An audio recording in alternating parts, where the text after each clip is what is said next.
beautiful souls. This is Quinn Curtis, and you are listening to the Joyful Living Podcast. And we have a really special guest today that I'm so excited to introduce to you today.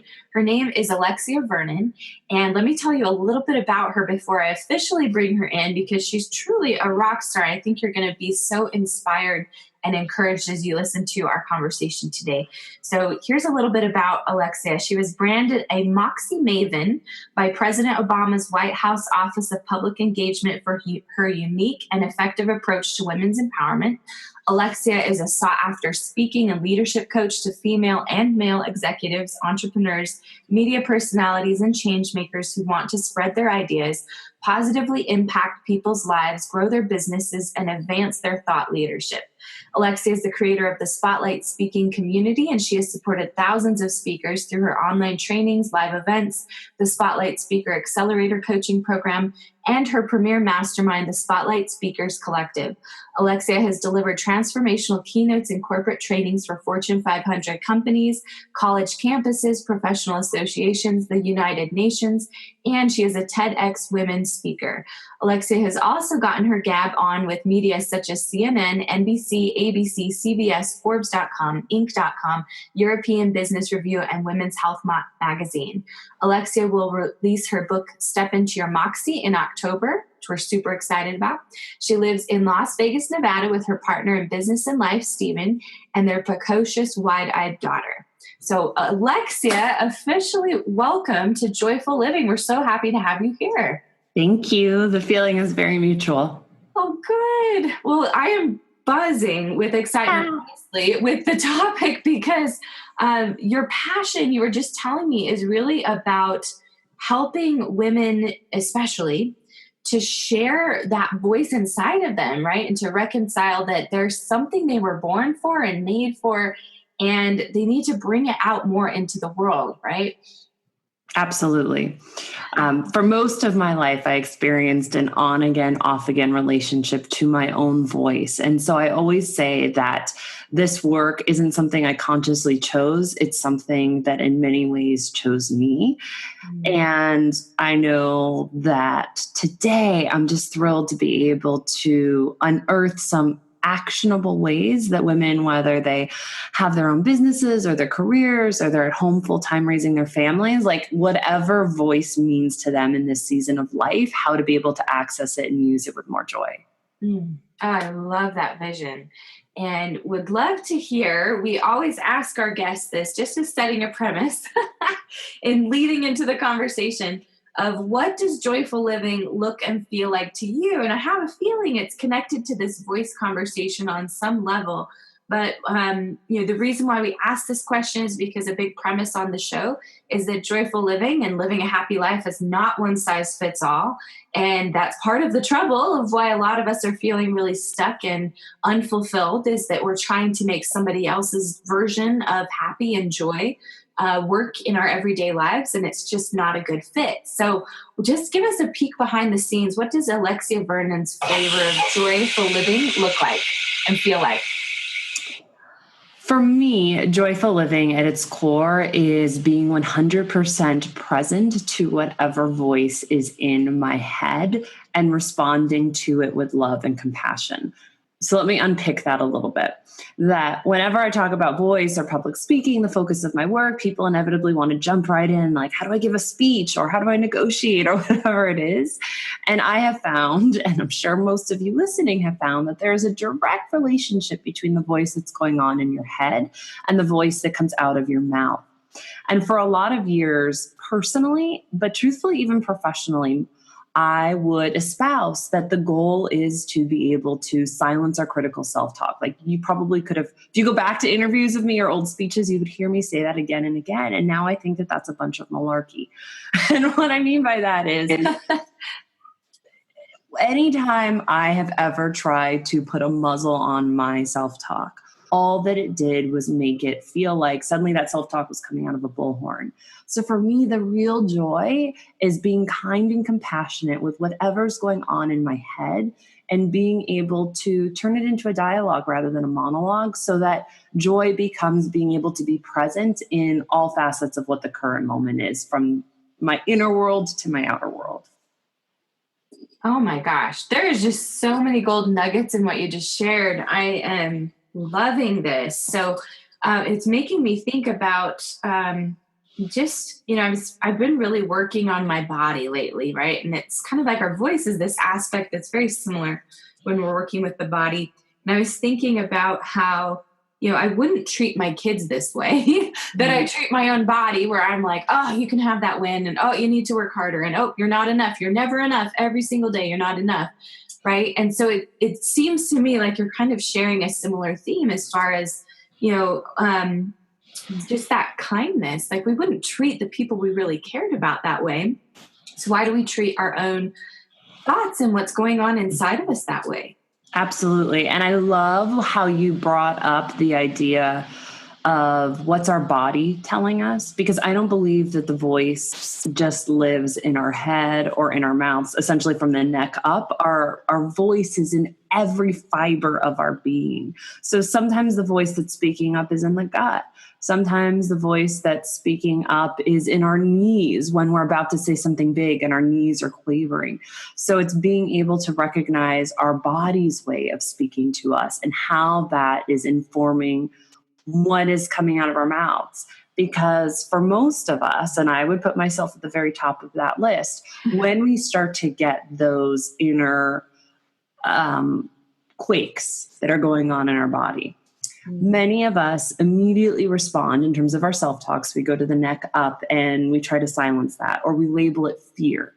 And the problem with that is, I was just at the zoo yesterday. So I was telling you before that when we taped this, I had just been with my family on vacation back where I grew up in Seattle, and we went to the Woodland Park Zoo. So like if you're about to be face to face with like a hippopotamus in the water, like fear is a normal response. But if you are tasked with giving a presentation in front of an audience of your peers, or asking for more money at work, or whatever it is, and you start to feel like a colony of butterflies have taken residency in your thoracic cavity, like that's a sign that you're on the cusp of something big. So how do we respond in those moments rather than saying I'm scared, which creates a sentence of passivity usually for us, is to be grateful. So like whenever I'm teaching about what to do when our voice is speaking up in those moments where we could potentially be visible and we're worried about how that's going to work out for us, is to express gratitude that we have that opportunity and that privilege to be able to make impact, whether we're advocating for ourselves or advocating on behalf of other people. And the presence piece and the joy piece is recognizing that whatever we're feeling is totally normal, and just being present with it. Oh my gosh. I love what you're saying here, because I think there's a lot of people who are waiting to speak up and waiting to use that voice for them to be confident enough that they won't feel the butterflies. But it sounds like what you're saying is that doesn't necessarily always go away. No. And the higher the stakes, like the further along you go in your career and your business, more likely than not, that sensation is going to intensify. However, if you've been able to evolve and get to that place where it feels like the stakes are higher, the only way you're going to get there and sustain being in that place is shifting your relationship to what you're experiencing. Because the sensation, I wish I could tell you that it's going to dull. It's going to get more intense. Like I think about when I spoke at the United Nations, like being in that building and seeing that crest. Like that was some serious sensation, even though I was, 8 or 9 years into teaching other people how to be public speakers by that point. But how I experienced it was radically different than when I used to get up in front of a class, let's say in elementary or middle school, where I was terrified of public speaking because I had the tools to be able to respond differently. Gosh, I love that. Oh, such a good point. And you were telling me earlier too that a little bit about your own story and how it was a catalyst for this. I'd love to hear, what really helped you to break through in your relationship to your voice and kind of cross this threshold. Yes. So when I look at some of the most significant chapters in my own journey in and out of voice, the very first time that I gave a speech, I was in 3rd or 4th grade, and it was a horrifying experience because I just got a bunch of metal accoutrement, braces, headgear, tongue pressure. And as I tried to speak, it didn't go very well. Kids laughed at me. I cried, and I started to create this story that when I spoke, I would embarrass myself and feel diminished. And so I worked really hard in school, was a great student, but I tried to do things behind the scenes or hustle for approval through my writing, through leading clubs, through grades, but not having to actually be seen. And then I wound up winning the Miss Junior America competition when I was 19. And that one of the outcomes of that was suddenly being thrust onto the speaking circuit. And I didn't have any tools to be able to manage that sensation. So while it sounds super sexy, I got scholarship money, I had some notoriety, my inner world was really scary and complicated during that point because I was suddenly being seen by young people who are not always the most generous audience and didn't know how to do that other than just try to like push through and pretend that what I was feeling wasn't happening. And then in my own early career, I wound up wearing a few different hats, from starting a nonprofit after-school girls leadership program to working for other executive directors as a nonprofit leader. I wound up producing the New York City Student Shakespeare Festival. And what I learned was when I was in small groups and speaking one-on-one, I rocked it. Like I could feel super confident. I could be 100% me, but then I would still do this, like, I'm a show pony, look at me thing, and not actually be vulnerable when I would be in front of large audiences. Yeah. And when I wound up hanging out my own shingle to be a coach, and pretty quickly realized speaking could be a way to help me build my business, even though initially I wasn't showing other people how to be speakers.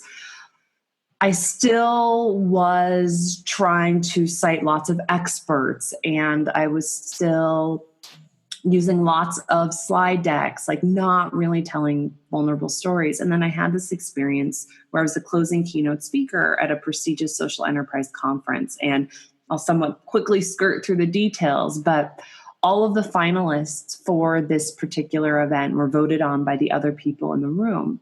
And the room was 50% female, 50% male. The average age was about 25.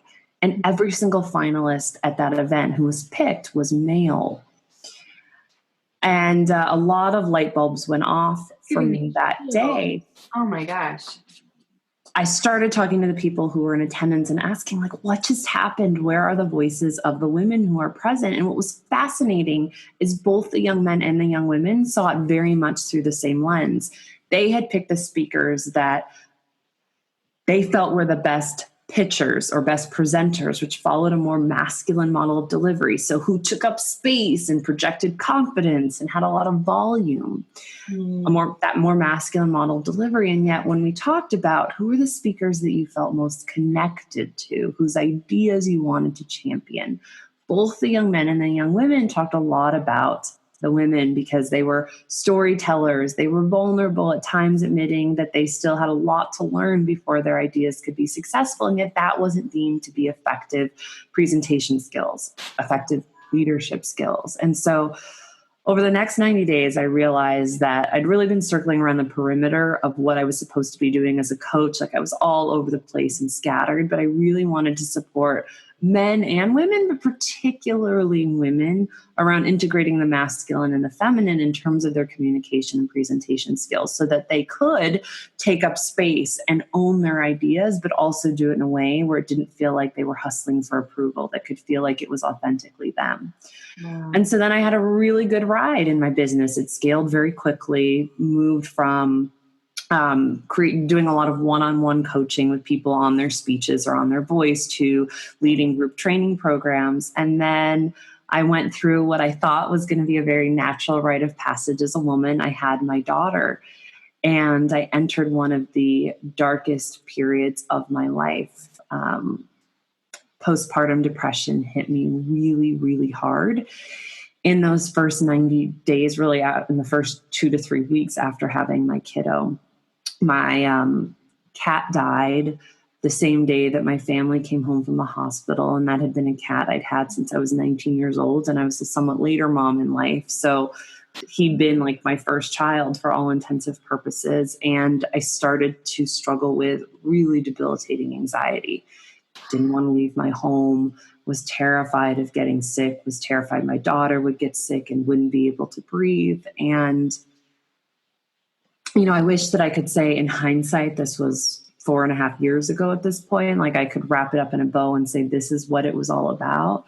But I definitely had some serious imposter syndrome in my own work, thinking, who am I to be doling out advice to other women about how to speak their truth in the world when motherhood had so completely disconnected me from my own voice? And what I now kind of know is that one of the fears that was going on at that time, even if I wasn't cognizant of it, was this fear that for me to be the kind of mom that I had had, who was a phenomenal mom, super present, prioritized her daughter, aka me, my needs above her own, while at the same time having all of this ambition and wanting to build a company, wanting to ultimately run a family business and have my husband join me. Like I didn't have a paradigm for what that could look like that didn't leave me exhausted and broken.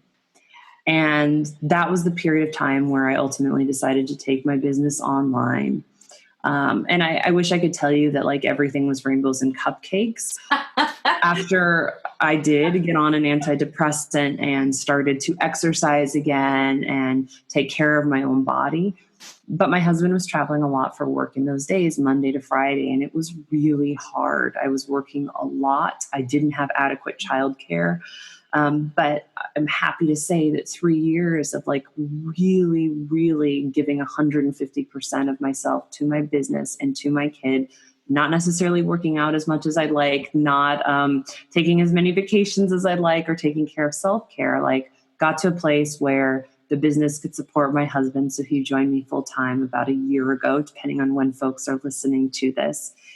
And I'm feeling really proud of, for the most part, because nobody's perfect, who I am as a mom, who I am as a business owner, who I am as a speaker, and the programs and impact I've been able to make in the world. So I would just ask anybody who's listening right now to answer the question, what's the truth that you're terrified to admit to yourself?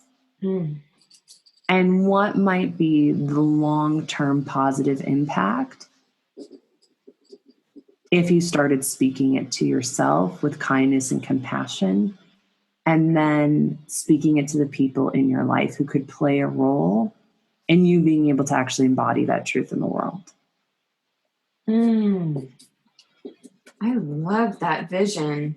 Would you mind taking it a step deeper and kind of expressing what that's looked like for you as far as the truth that you were scared to admit to yourself? And then like, Absolutely.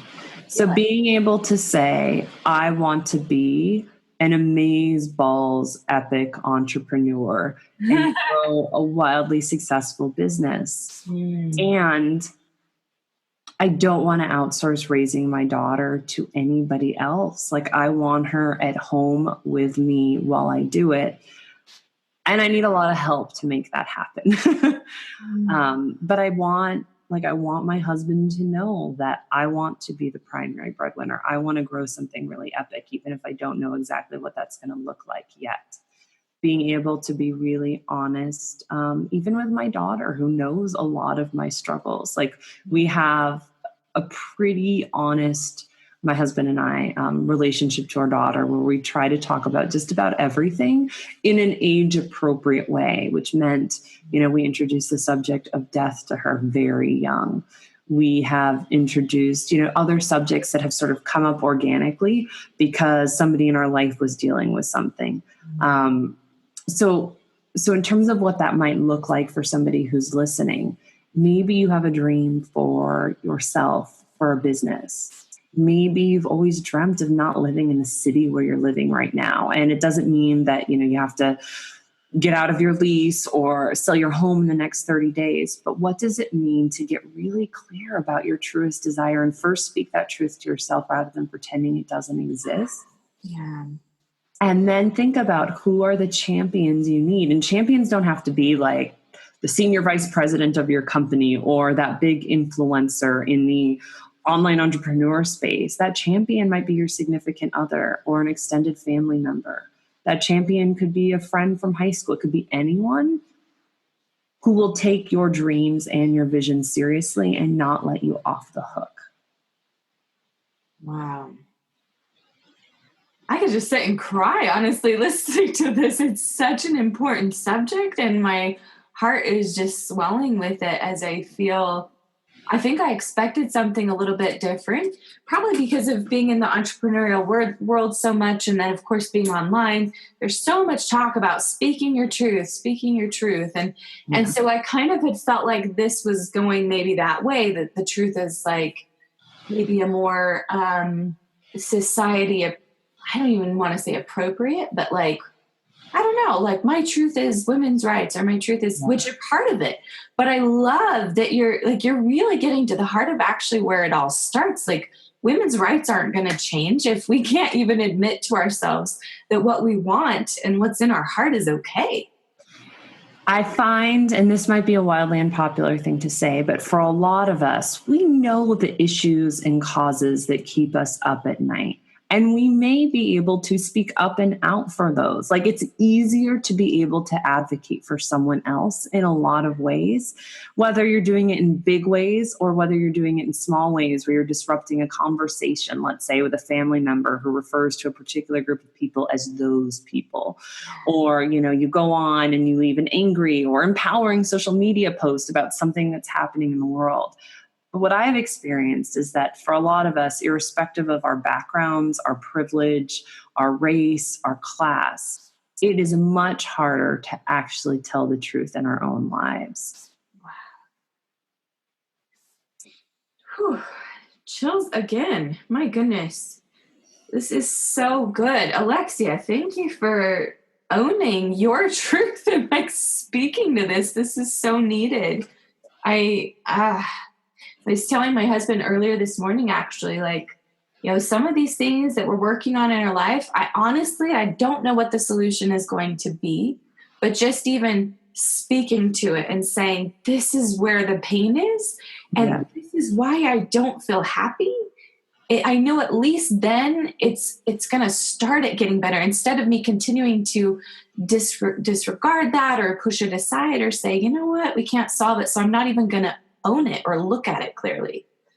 Yeah, I see this in my conversations with girlfriends a lot when we're talking about particular things that are deeply disturbing to us, whether it's happening in government, whether it's happening in our own respective communities, or even in the online entrepreneurial space. This is something you and I jammed about a little bit before we hit record, which is how do we have these conversations from a place of compassion? And for me, one of the questions that I always ask before I say much of anything out loud to other people, like in my own journal or in Google Docs to myself, I'll say what I need to say to find sort of the message that is appropriate for the rest of the world. And I want to be really clear that when I say appropriate for the rest of the world, I don't mean that it's politically or socially correct, but I mean that it can actually move people to take action in the way that I want. And to do that, I ask the question, is what I'm going to say in service of my higher good and in others' higher good? And even if I'm entitled to say what I want to say, if it is not going to start a chain reaction of positive results for me, and I'm embedding myself in the rest of the world, because of course I do not exist in isolation, then how do I find a better way to say it?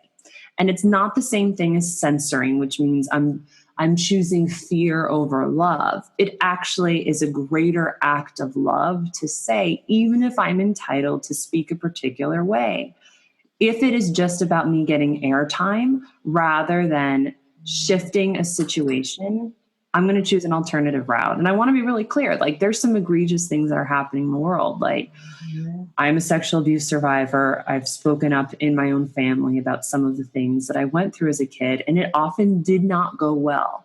And so when I make that recommendation of how do we choose a way that it could actually start a chain reaction of positive results for others, like I'm calling myself out on this.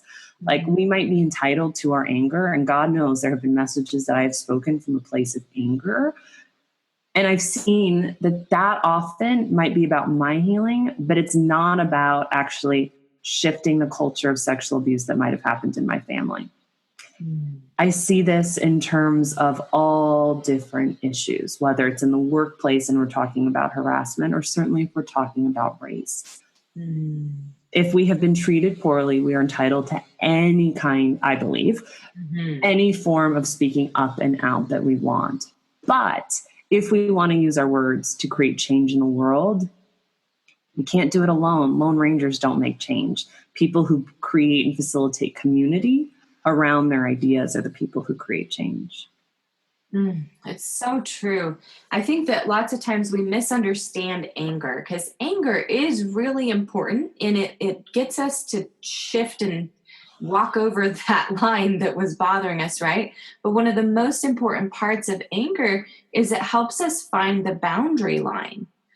Right. So I think that that's sometimes what gets misinterpreted is we just kind of rant and rave, or there's a lot of people online that are just like, let's join and let's get angry about it. But it's actually not helpful, because it's just staying in the emotional state instead of moving it to clarity of, well, where's the line, so that we can all better approach it, and how can we see this differently? And I know that it never works when we get so angry at our spouse or at our child or at our friend, and we just rant and rave and tear them apart. They don't actually change. They don't get better. They just learn to be more afraid of us. Yes. So what we're describing on a bigger scale, and what you've been sharing, sounds so much like, don't be surprised if the world responds in the same way. And that how would you deliver this message to somebody you really cared about an issue that was really important to you? And you would do it carefully, you do it thoughtfully, you do it intentionally. And I think it's tricky because we don't have a lot of role models of people who are speaking up and out for things that deeply disturb them in a way that embodies the values that we're talking about. We usually see a dichotomy of people who are sort of tiptoeing, or as I like to say, tap dancing on eggshells, and not really being clear about what it is that they want, because they want so much to be liked. And that is not what I'm espousing at all. Or on the flip side, we see a model that is the loudest person wins. I was watching Tarana Burke on The Daily Show with Trevor Noah not too long ago, the founder of the Me Too movement. And I feel like everything that is good and wonderful about being an advocate for change, Tarana Burke embodies. So for those who are not familiar, she was the first person over a decade ago to use the words Me Too. And when she used those words, she was speaking up and out about how women of color in communities who have been sexually assaulted were not receiving access to the same resources that white women were. And obviously, fast forward over a decade later, and everything that went on in Hollywood around Harvey Weinstein, those words got used again and were initially attributed to very wealthy white women in Hollywood. And so she has been asked questions about how that made her feel. And, didn't she want to be the owner of the Me Too movement? And to just watch, because you can tell that, yes, there was a wound there. How could there not be? And just to see her breathe and speak to whomever was asking the question, in this case, it was Trevor Noah, and say, like, this is so much bigger than me. This is not about ownership. And then, of course, to be rigorous about redirecting the conversation about how do we make sure that people of color are represented in this conversation. So it wasn't like, okay, I'm just going to breathe and smile and like not articulate what I think. But how do I redirect back in a way that I'm building allies for what I believe in? Like, I can't imagine anybody who listened to this interview not thinking to themselves, how do I help this woman? Because it was just an example of phenomenal leadership. Wow. Of not making anybody wrong and still being really clear about where we have to go as a society, because we still have a lot of work to do. We totally do. Which brings me to a thought. I think a lot of women, myself included, I'm at the top of this list too, have lived really afraid of rocking the boat. Right. And it's an interesting concept, especially as we're talking about these bigger changes and these bigger, really intense issues that are important, that we need to rock the boat on, but it's just such a balance. So I know one of the things that you were expressing to me earlier that I thought was a really potent concept was reconciling the discomfort that comes up. And like, how do we ride this? Like, I don't want to rock the boat. I want people to I want to be kind. I want to do this in a way that's respectful. And I need to say something, or I need to take action and use my voice in support of this. first, and we've talked about this, so I'm not going to spend too much more time on it. I'm going to move to number 2 relatively quickly. But the first is being present to whatever that discomfort is without problematizing that sensation. Whether you're feeling it come up in self-talk, you're feeling that your heart is beating really quickly, you're sweaty, your stomach feels like you are on day 1 of the neurovirus, or like whatever it is. The second place is to ask the question, if I were somebody who did not see this through the same lens as me, what would I need in order to be able to listen and not tune out? Wow. And, this is a tricky one because we are a dichotomous society. We like to create either ors about everything. There's the right way, there's the wrong way. There's good, there's bad. There's the right career choice, the wrong career choice, the right city for me, the wrong city for me, on and on and on it goes. Yeah. And I've always believed that we're much more likely to reach people who are in the gray, underutilized space between the 2 poles. Like the people who are vehemently opposed to what we think, to what we believe, we may never reach. Nonetheless, I still like to start with that question. Somebody who's like on the complete opposite side of me, what would they need to listen? Not necessarily change their mind, but to be able to listen. And that, and this is where like I pull on some of my online entrepreneur tools, is all about speaking to the conversation in that person's head. Whether you're trying to give a speech and move people to take action, or whether you're having an interpersonal conversation, or whether you're negotiating with somebody in the workplace who really doesn't want to give you more money, is to be able to use phrases and expressions like, my hunch is you're thinking X, Y, or Z, or I don't know about you, but if I was sitting across the table right now, I would be worried about blank. And it's not a gimmick. To be really clear, I don't think you should ever use those phrases when you're doing it to manipulate. But if you're really trying to speak with rather than at a person or a group of people, really think about what's going on for them. What are they terrified of losing, potentially? What is it that they really want? What are the areas of connection? And speak to those as you frame things. And then kind of the third thing, when you start to think and message that way, is how can you ask questions that get other people to be able to find the answers you want them to find? Because when we come to the answers ourselves, rather than somebody else telling us what to do, it's much more sexy. People are much more likely to move. And so it may not be the question, what would you do in X situation? But I've thought a lot about trying to move people who may not want to change policies, let's say in the workplace, about sexual harassment, and asking questions of men.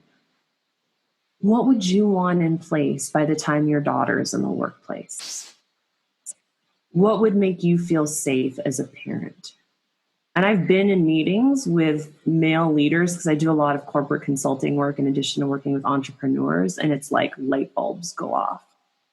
Now, does that mean if that leader, male or female, has been complicit in crappy policies that you just ask a question and hope for the best? No, of course not. But that's a much more effective starting point than, the women in your company are all going to leave if you don't change things, which just makes somebody feel like they've been attacked and they're not going to necessarily want to sit at the table with you and discuss and shift. Wow. Oh my gosh. So powerful. And I'm loving too, the way that you're putting this together, because I think a lot of the misconception around how to be inclusive with our language looks like you would say something like, we all want, and you're like making an assumption for them, or you use a lot of we and us kind of language. And I love this positioning that you're describing, where you're saying, this is how I feel. This is my experience.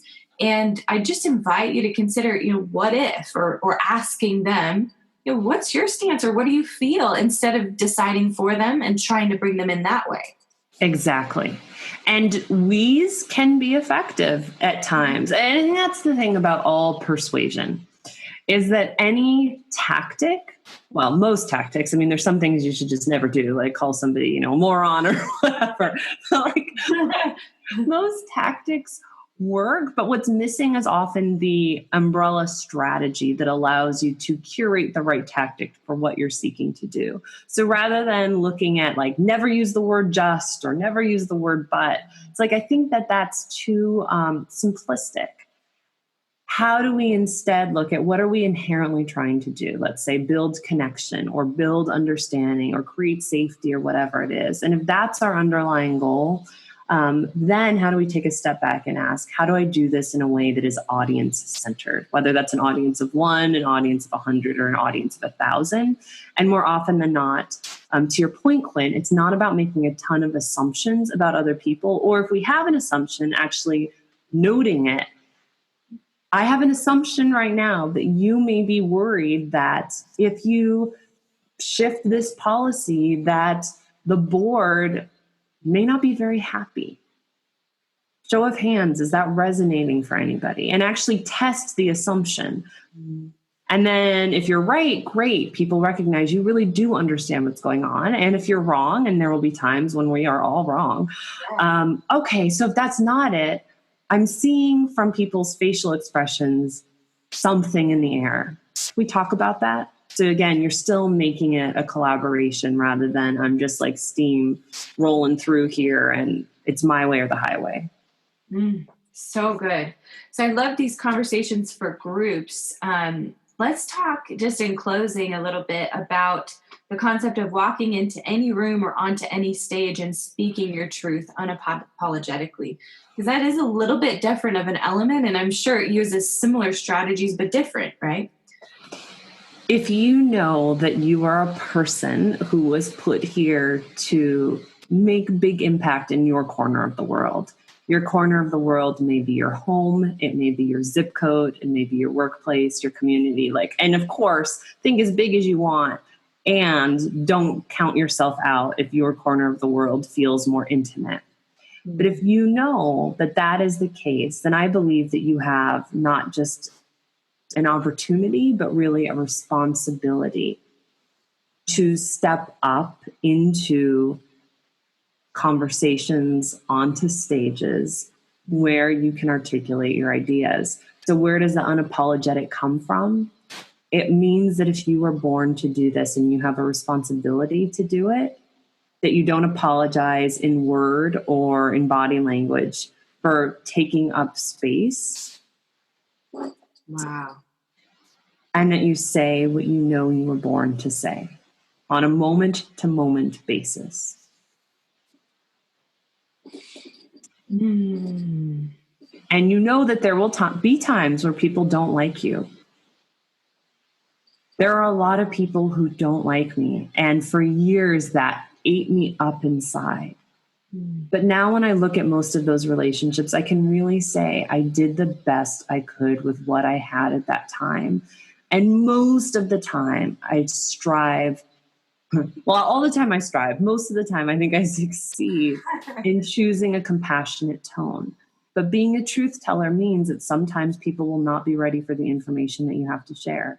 There will be people in my family who I know will never speak to me again because they were not ready for the information that I had to share about other people who were loved ones in our family who acted in a way that was not in my highest good and that made complicit sexual abuse. And yet, when I tell the stories from my life, my professional life, my personal life, I know that I'm giving other people permission to tell theirs. And so when we speak our truth, it may in the short term feel wildly uncomfortable. There may be relationships that disintegrate. But if we've acted in our integrity, we might also be inviting in so much other goodness that wouldn't exist if we were playing safe and small and trying not to disrupt the status quo. Goodness, I love that visual because I know a lot of our temptation is, well, I'll speak it, but then I'm going to overcompensate for making everybody uncomfortable with a lot of, I'm sorry, and are you okay? And what can I do? And then we can even kind of become their indentured servant as far as let's make them super comfortable since we made them uncomfortable with our truth. Yes. Well, signifying we didn't really believe what we just said. yes. Yeah. So to be able to really speak to that and then let it be, that's courageous. Really courageous. My goodness. Well, my heart is so full with this conversation, Alexia. I'm so grateful for you being on the show today and sharing all of this. I know it's going to serve and bless a lot of lives. And so I would love to give you the opportunity to share kind of any closing thoughts that you might have. But first, I'd love to invite you into just a lightning round of joyful living questions, if you wouldn't mind. I would love it. I love this balance of like, let's hear from you and like see your genius zone, and let's also get to know you better too. That happens when we do the lightning round. So just whatever answers come to you, fastest or top of mind, just go with whatever flows. So the first is, where do you find joy with friends? What does joyful living look like there? Juice and tea dates. Ooh, yummy. Love it. Okay, what about joy with your family? On vacations. Just got us getting out of our own element and taking new adventures. Oh, I love it. How about joy with your spouse or your partner? Yes, and it's funny because partner and spouse for me means my husband, and it also means the person I work and co-parent with. Yeah. I'd say for us, it is those conversations after we put our daughter to bed where we talk about the present and we also lay track for the future. My birthday from the time we were recording this was about a week ago, not even quite a week ago. And I found last year's birthday card where my husband had given us, I realize this is not lightning, but the story just feels relevant, had given me a new piece of luggage because the luggage had broken in transit and he was still traveling and out of town a lot at that point. And there was a note that said, here's a new luggage for us to be able to travel this next part of the journey together. And that was the day. Shortly thereafter, we decided he would leave his employment and join in the business. So just seeing like how sometimes we think that we're laying track for something that will happen decades from now. And sometimes things can happen very quickly. Goodness. I love that. So good. How about joy in solo time? The cliche answers, meditation, on the yoga mat, and also in writing. Writing my book has been one of the most joyful experiences. And I say that not because I think that the writing gods are sweet on me, or for people who have a different relationship to their writing to make them self-flagellate. But for me, sitting down and writing this book, it felt like a completely flowing process from the very first word until the last. And so while I don't have any desire to write another book very quickly, because writing a book while running your business full time, the first year your husband joins your business is a lot, but there was so much joy in that process. Oh, I love it. And then probably similarly related, joy with the divine connection or whatever flavor that might look like to you. In prayer. And sometimes prayer is literal prayer. Sometimes it's a walking prayer. But just in those moments of quiet where, yes, there's some of this, but there also feels like there's space for a voice that's not of me or from me to speak. Oh, goodness. Yummy, juicy gorgeousness. Thank you so much for sharing, Alexia. I'm sure that those listening are like, how do I get more of Alexia in my life? This is amazing. And I've resonated so much with her message. Where can they connect with you? And then I know your book is coming in October. We're going to be eagerly awaiting that. And thank you. I try to keep it simple. So my home place is alexiavernon.com. Across social, whether it's Instagram, Facebook, Twitter, everything is Alexia Vernon. And definitely check out the book if what we talked about today speaks to you. It's called Step Into Your Moxie. It's available on Amazon for pre-order, depending on when you're listening now, or by the time you're listening, it might actually be out. So go check it out. I'm really, really proud of being able to distill almost 2 decades worth of work in this area into stories, into actionable lessons. And every chapter, there's gorgeous accompanying digital resources for readers that are free to be able to check out. oh, goodness. Sounds Fabulous. Thank you so much for sharing that. And then in closing, is there any closing thoughts or anything you wish you could have spoken to a little bit more, or that you'd love to make sure that anybody listening to this leaves with today?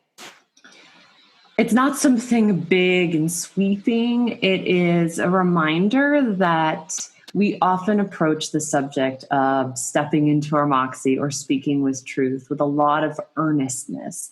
And it's not to say that there can't be that serious nature.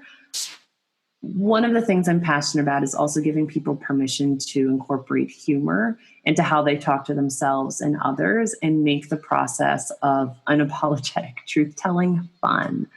So in those moments where things feel hard, to step back and ask the question, how can I have more fun, can be liberating.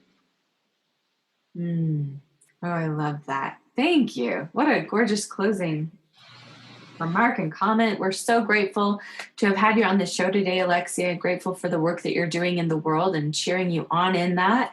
And I'm grateful to each of you who are listening, and for the truth and the stories and the goodness that's inside of you that is wanting to be spoken and brought more into the world to bless and to help this world. We are cheering you on in that and sending you all so much love.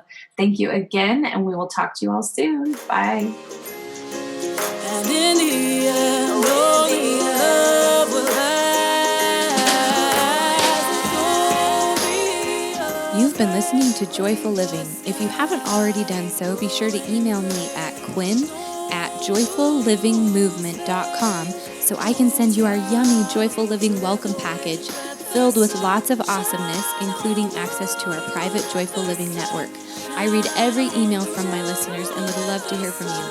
Also, be sure to leave a review on iTunes, and most importantly, have a joy-filled day.